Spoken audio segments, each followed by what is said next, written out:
दोस्तों, आज इस वीडियो में आपको एक ऐसे वायरस के बारे में बताएंगे जो ज़ूनोटिक वायरस कैटेगरी में आता है।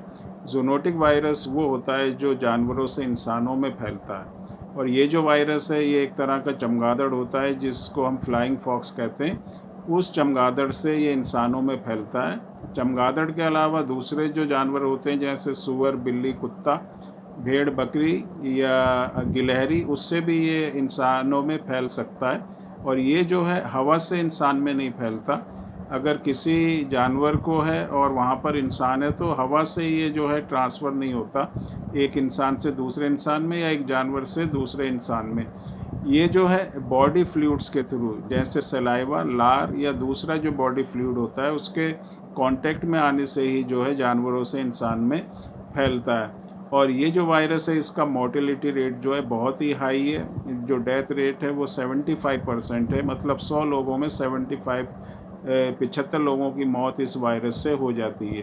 इस वायरस का नाम है निपाह वायरस, और ये वायरस जो है सबसे पहले मलेशिया के एक गाँव जिसका नाम है निपाह, वहाँ पर इसका पहला केस आया था। उसी गाँव के नाम के हिसाब से इस वायरस का नाम पड़ा है निपाह।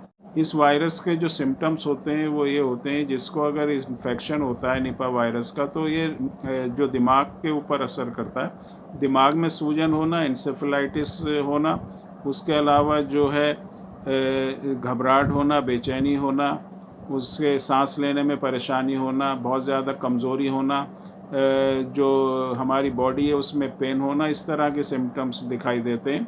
इन्फेक्शन ज़्यादा जैसे जैसे बढ़ता रहता है तो सिम्टम चेंज होते रहते हैं। उसके बाद जो है पेट में दर्द होना और उल्टी होना, और जब ज़्यादा इन्फेक्शन फैल जाता है तो दौरे, फिट्स पड़ना और कोमा में इंसान का चला जाना।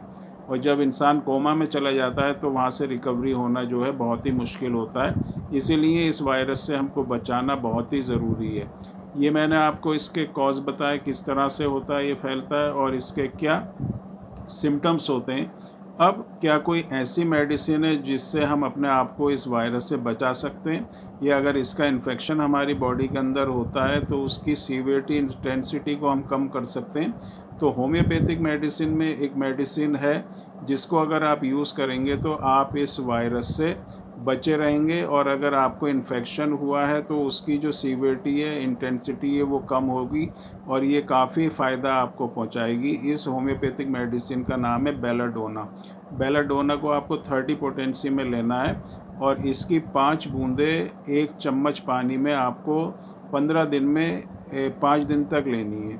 5 बूंदें 5 दिन, हर 15 दिन आपको इस तरह से रिपीट करना है।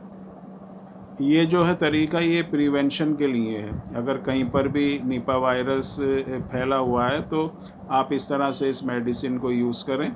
अगर किसी को इन्फेक्शन हो गया निपाह वायरस का तो उसको क्योर करने के लिए, ट्रीटमेंट के लिए इसी मेडिसिन को यूज़ करना है, लेकिन इसकी 5 बूंदें हर 3 घंटे के बाद दिन में 4 बार लेना है।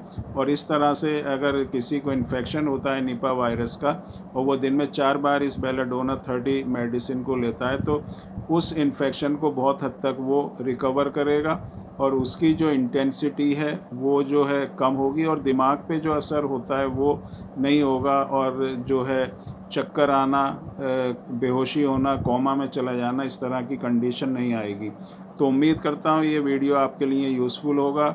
वीडियो अगर पसंद आया तो इसको लाइक और शेयर ज़रूर करें।